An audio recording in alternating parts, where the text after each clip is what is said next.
Hey everybody, it's your girl Angie. Welcome back to Kiss My Cheeks TV. It is time to dive into the latest episode of Love and Marriage Huntsville.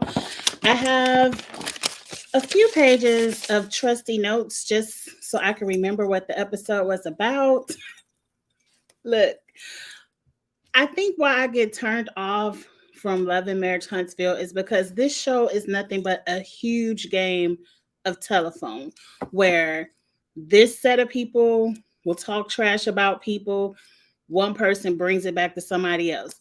And then they talk trash, and then one person brings it back to somebody else. Then finally, there's a confrontation, and then everyone has to have side conversations about said confrontation. And then it just continues to go. And it's tiring. It's very tiring. And it's also hard for me because a lot of the seasons I skipped. Some episodes I might not even care about. So, me starting back up the reviews, there's a little bit of holes, and I'm hoping you all can get in the comments and fill in some of the holes that I have because I haven't continuously watched. But let's get into the episode. We're right back with Mel and Kiki. Still talking about this Crime Stoppers thing. Kiki does what everyone else does in reality TV. I have a lawyer. I can't say anything.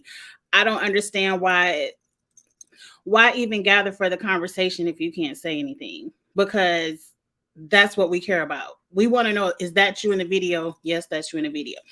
Now, I have my ear to the YouTube streets, and I heard from a couple of reviews that word on the curb is that's Kiki in the video, but the people that stole, like, they used Kiki's video, but they were talking about somebody else. I don't know. It sounds very confusing to me. It's one thing to be said, Kiki has not been arrested as of this day. I'm sure she's been at the same address. She hasn't been on the run. She hasn't been on the loose. If the police really thought she did something that was chargeable, they would be knocking on her door, clink, clink, whatever. Again, I feel like it's a lot to the story that involved you in your car for it to be about somebody else. I feel like maybe the lock was $5, $10. It ain't worth all the police paperwork. And Kiki probably ran back to the Home Depot with the $10 and they letting the thing go. But this is just something for us to talk about on the TV that I really don't care about. Mel did not bash Tisha. They had a moment where, Tisha the last person to call and check on me. Now, from the little bit I've seen on the show, you and Tisha haven't been too friendly as cousins. So why would she check on you? And then Mel brought it up to her, like, have you ever checked on her? And Kiki is like, I don't feel comfortable. Well, maybe Tisha don't feel comfortable either. Y'all just don't like each other at this point. But I will say, it's not foreshadowing, but previewing into what I know is going to come the rest of the season.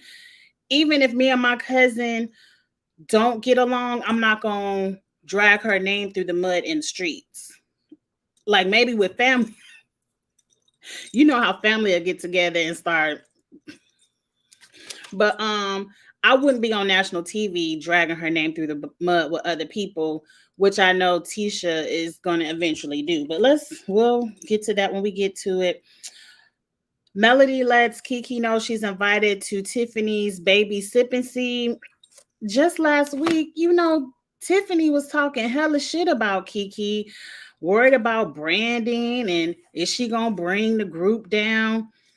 Why would you want, if you can't trust somebody, why would you want them around your baby? Like if you that concerned, now we know she ain't really concerned, but if you were that concerned, why would you want that person around your baby? But anyway, that leads right in, well, we'll get to Tiffany and Stormy later. Up next, Tisha and Marcel. Now,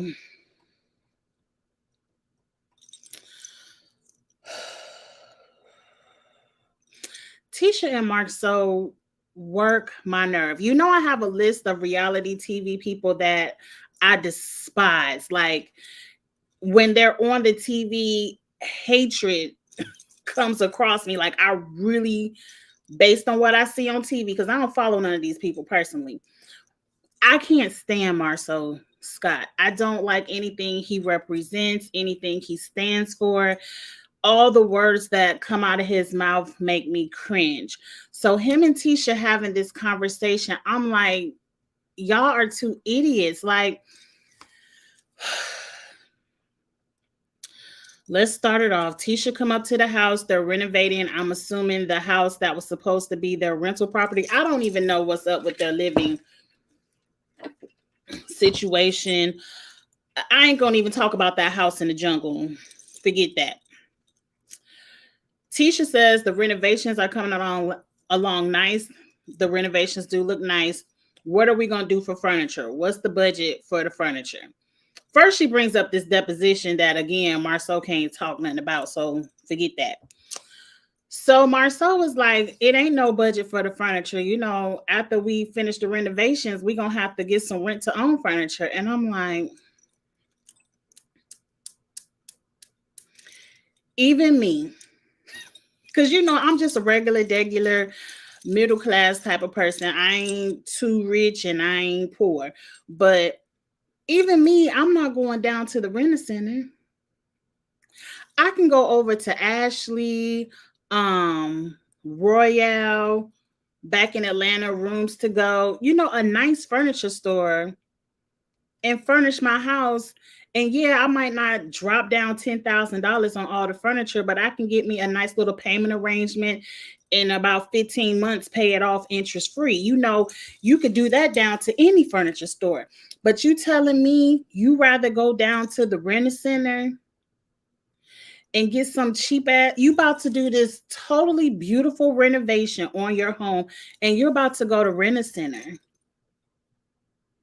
and get some cheap ass couches and chairs and still end up paying $10,000 for them, but you just gonna pay it off over 10 years instead of 2. Then he said he just gonna go on over to Shein and get some furniture. Now I know he didn't say Shein, but what do you think China is? And it really make me want to go look over on Shein and see what kind of furniture they got. I'm not against it, but I'm also not on reality television. Then they get into these monthly budgets. Well, Marcel, if you didn't spend your $3,500 a month budget on wrapping your car, we could have had some furniture. He said, well, you get $5,000 a month. What you spend it on bags, shoes, and she talking about she spend it on the kids. It's no way your disposable income. This is your income overall, your rent, mortgage, bills, telephone, car notes, insurance. This is after all of that, you still have between the two of you $8,500. And you still want, what kind of priorities do you all have where you rather go get a new $5,000 bag over dropping $5,000 on some sofas?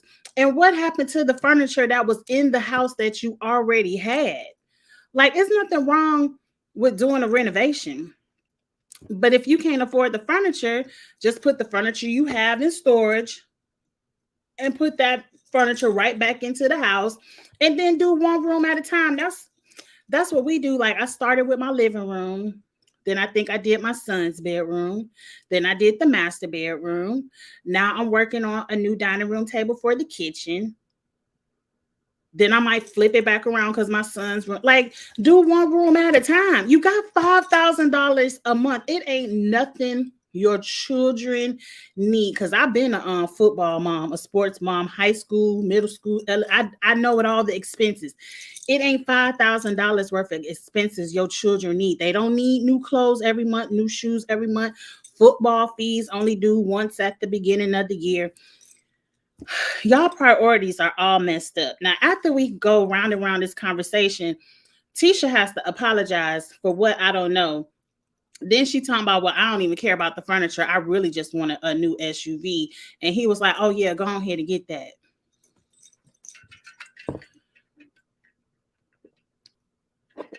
Y'all priorities are out of order. Y'all play too much in our face on TV. And I'm just going ahead and fast forward from Tisha and Marcel. They make me itch. Next, we have Stormi and Tiffany. They get together to talk about this expo again that I don't care nothing about. Stormy hates Marceau because she hates all men that act like a bitch. And I'm with you, Stormy. I'm with you. Tiffany is shading Kiki again, talking about, yeah, Kiki can come down to the baby event as long as she don't steal no locks. Now, number one, you sound stupid. What you got locks down at the baby event for? If you got to shade somebody in the invitation, just don't invite them. It's not even cute to say on TV because you sound dumb. And then two, what's the point of inviting somebody that you despise so much around such an innocent little spirit? I wouldn't even want no negative energy around my baby. And it's clear you don't like this lady. But anyway, towards the end, Tiffany starts talking about the issues with the baby, like it's overwhelming. Everyone needs her. Lou is off working. She still got the 2 teenagers that need her, and the little baby is constantly needed to be breastfed, and she's overwhelmed, overworked. She's still working. And I'm like, Tiffany, you knew all this before you just had to have a baby. And women really need to look at Tiffany. Babies do not solve problems.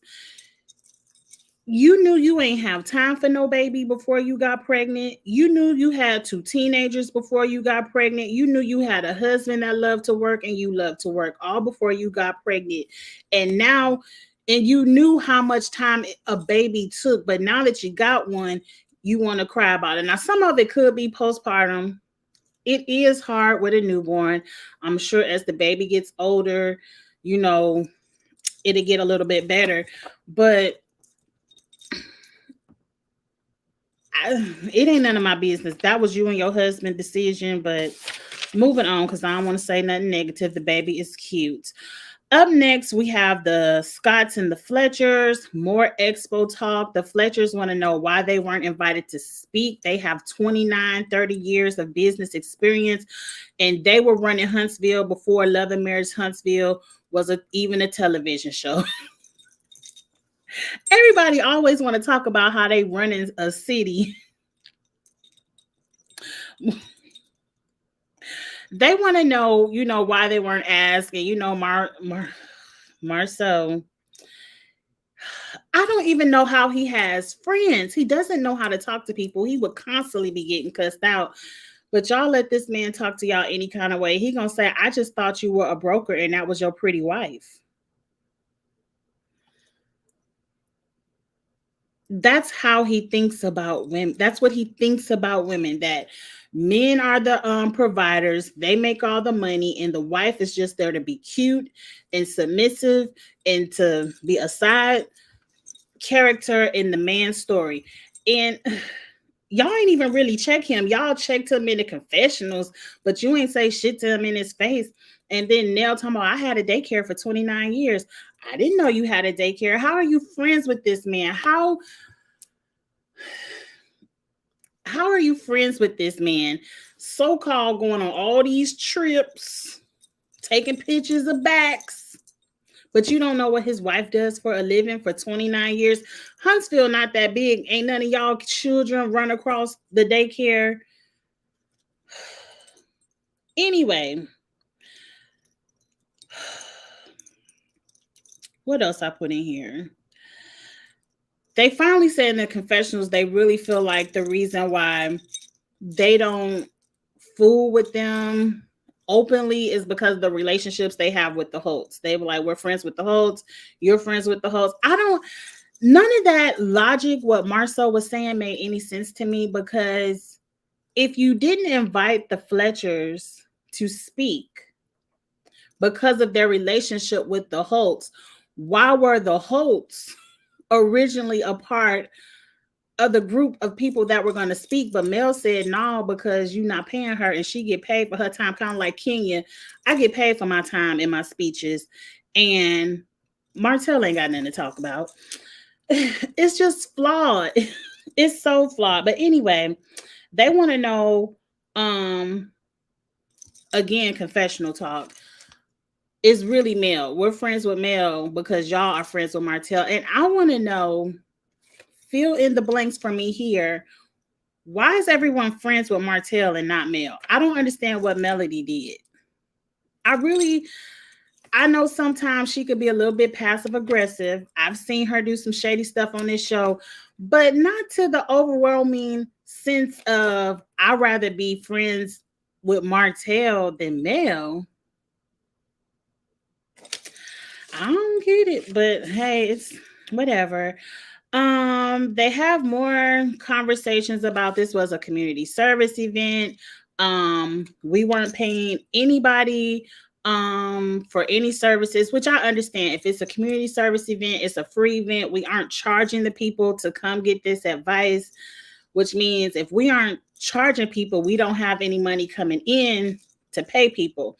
That's usually how those type of events work. So we were asking everyone to do things for free. They probably wanted to charge people that little $100 fee for them booths to cover the cost of the building or whatever. But I don't know. I'm not their accountant. I don't know their numbers. But anyway, then Marceau takes things a step too far, talking about they should be happy we didn't charge them. Sir, if you were charging people to come speak at your event, you would have had no event. We all know that. But y'all like to say stuff cute just for the TV. But whatever. He throws shade at Melody, talking about we don't want Melody up here telling people how to sell shirts or whatever. Melody does so much more than just selling t-shirts. But I let them have it. Tisha, I said Tisha allows Marceau, she allows all the stronger people in her life to be her mouthpiece. Marceau, her mama, sometimes Kimmy, sometimes Maurice. Because when Marceau was speaking this foolishness, she was in the background chuckling. Yeah, say it, baby. Mm-hmm. She believes everything her husband is saying. She probably pumped him up with the info to say, and Marceau is just the idiot to say it. But anyway, they was like, didn't the Holtz help you? Because last I heard, Schultz came from Scotts and Holtz. So didn't the Holtz help you? But anyway, they said, well, where is Holt Enterprises now? And of course, we know it was dissolved in the divorce. But again, the only one that looks to be struggling from the divorce is Martell. So I don't understand why Melody catches all the shades, all the bullets. Have y'all had some? What's his grandmama name? Inez wine. Did y'all buy his cookbook? Are you reading y'all kids' little bedtime story he wrote? Moving on. Tisha asked, another moment where I had to roll my eyes. Tisha now leads the conversation to, have y'all ever dealt with cheating? And they were like, yes, we've dealt with infidelity in our marriage. How did you handle that when your husband cheated on you? And of course, Marceau broke it. We don't need to talk about this. Why, for a woman who gets on this show season after season after season after season after season, my husband ain't never cheated on me. I ain't never experienced none of that. You might experience some of that in your marriage. Why do you constantly want to ask people how to handle cheating if you've never been cheated on? Now, we all ain't no dummies out here, but it ain't none of my marriage, so I don't care. But Tisha, you constantly dropping hints. You're constantly implying that your husband is doing something. But then when people want to bring it to the forefront, now your husband want to puff his chest, get big and bad, threaten people, and all of this, and you want to start reading people talking about just because your husband cheated don't mean my husband cheated. I ain't never experienced this. Then let it go. Why is that even a topic of conversation? Why do you even need to know the knowledge? Why do you even need to know the breakdown of how to handle it if you ain't worried about it happening? But anyway, fast forward, because, we just gonna let Tisha be a fool by herself.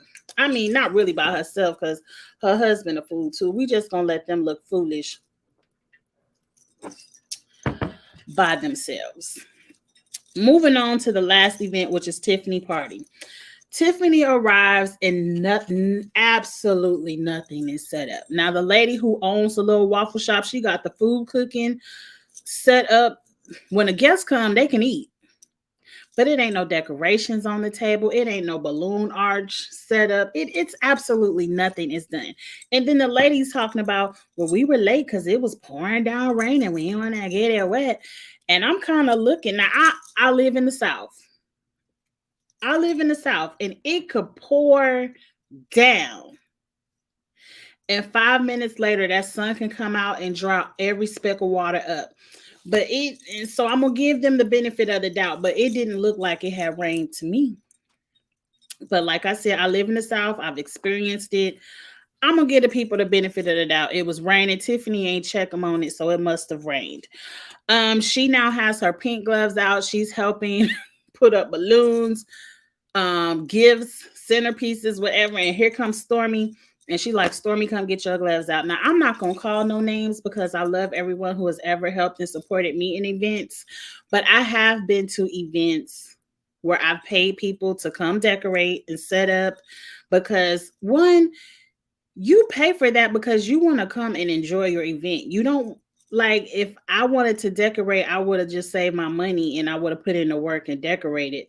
But if I pay you, I expect it's because I want to just come, put my clothes on, chill, show off my baby. I don't want to have to put no centerpieces and balloon arches together. But I've been in those scenarios where I put on my gloves and I help because it is embarrassing to have an event and your guests start showing up and they don't get that wow moment of, wow, this looks amazing. You know, who did this? It's embarrassing for people to come walking in and y'all still setting up the food. You still putting up a balloon arch. You asking them to come help. I've had that done. And my best friend, I love her. When she got there, she put on her gloves and she helped me decorate too. And about time majority of the guests came, it was all put together. But I've been there. And you understand, but you be mad, but you help because you do not want your guests showing up and stuff being undone. But anyway, Tiffany, I get it.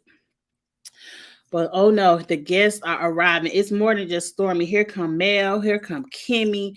Here come, what's the lady named Nell? Y'all got to stop with everybody named rhyming and starting with the same letter on this show. But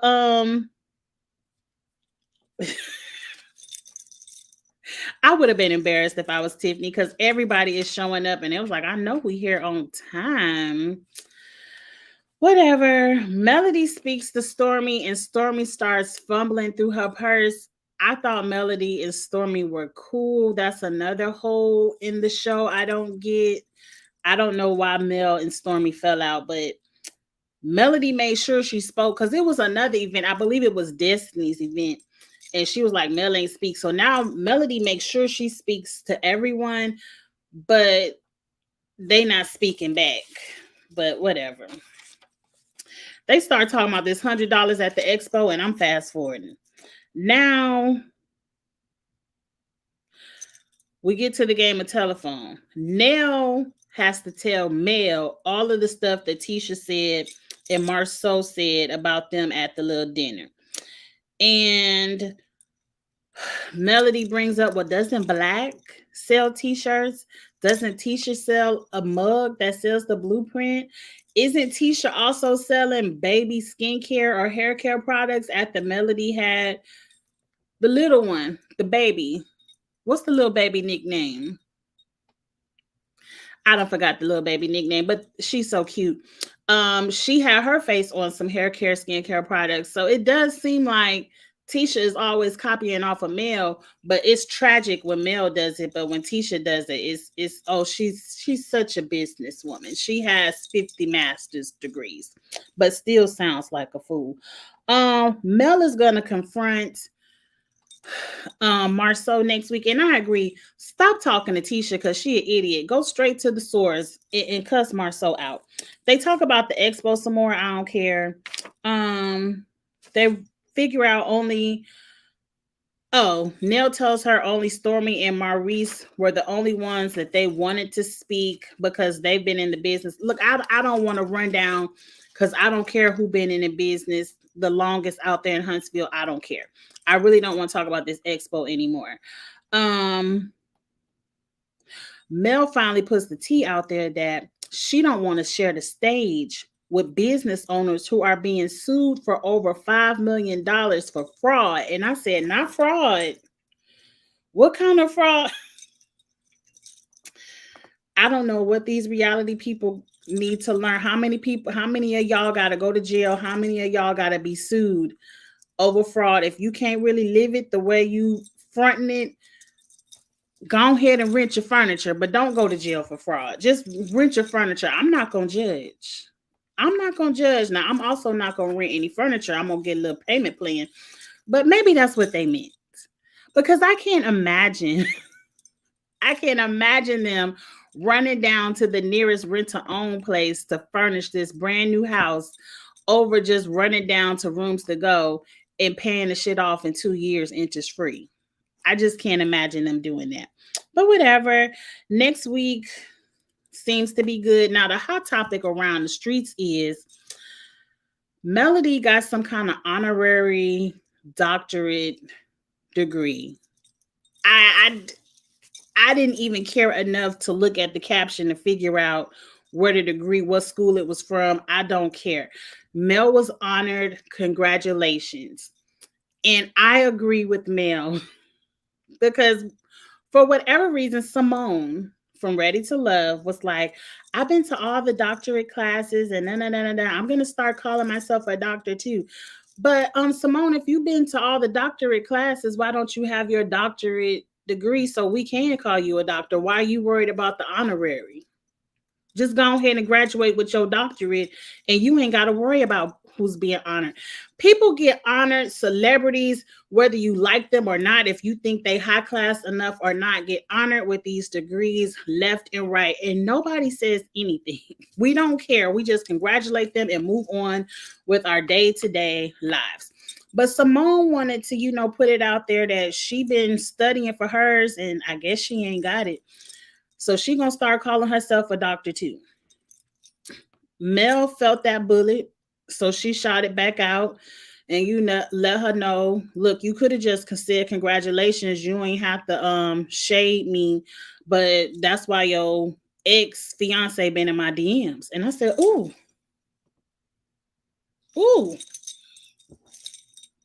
It's getting messy. I'm intrigued.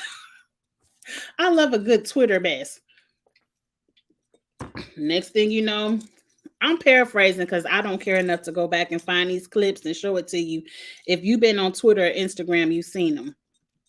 Simone shoots back that she wasn't even talking to her. She was talking in general. Simone, you are lying. You are lying. It was on that day that Melody posted her honorary, and it just happened to be the same day you felt pressed that people are getting honorary degrees and you speaking in general and not to Mel. Simone, you were lying. Then she started talking about some show Mel's production company pitched to her, but she didn't want to work with Mel because Mel was messy and she declined it, and Mel just mad that she declined. I didn't even care about none of that because you're not going to do a TV show. I don't care. It ain't nothing to talk about. Ain't no show. But then Mel came back and posted the receipts of Rashid in the DMs. Now the DMs were very lighthearted. It ain't salacious at all. It was I don't even know what Rashid was congratulating Mel over. He told her, good job for something. Mel said, thank you. Now he did say, and you look good doing it too. He didn't have to say all that. Because he pretty much was saying, you popping, you look good. Throwing it out there. If Mel would have bit, it probably would have been something scandalous. But she didn't bite. She just said thank you and moved on. And the DMs was over. That was it. But your man was in her DMs telling her she looked good at the end of the day. Now, we don't know if that was before or after the breakup. Who cares? It ain't even worth going down that rabbit hole because, like I said, Mel didn't even bite at it. She just told the man thank you and kept it pushing. So for me, Mel, I probably wouldn't even have addressed Simone because, see, Simone doesn't realize that she's on a show that allows her 5 minutes of fame, Ready to Love. And once your season is done and over with, we forget all about you. If it wasn't for Simone being cool with some of the Kamisha Reviews crew, I wouldn't even remember her. I wouldn't. But Simone, I don't mean to call you out, and you might never see this, and if you do, it's whatever. She seems to be one that like to keep up mess on the internet to elongate her 5 minutes, where Melody is on a show where she's constantly in rotation. So we know Mel. Simone doesn't realize that her show, your rotation is over. Let it go. Mel, you gave Simone exactly what she was looking for, attention. People talking about her name. Angie, you talking about her name. Let me stop. That's the end of the review. I will see you all next week for some more mess. I'm really just trying to get to the splash, y'all. I might start reviewing it after the splash. That's all I'm really trying to get to is the splash. But I'm bored. But definitely get in the comments. Let me know what you thought about this latest episode. Like, comment, share. Up next is Big Brother. After that is the challenge.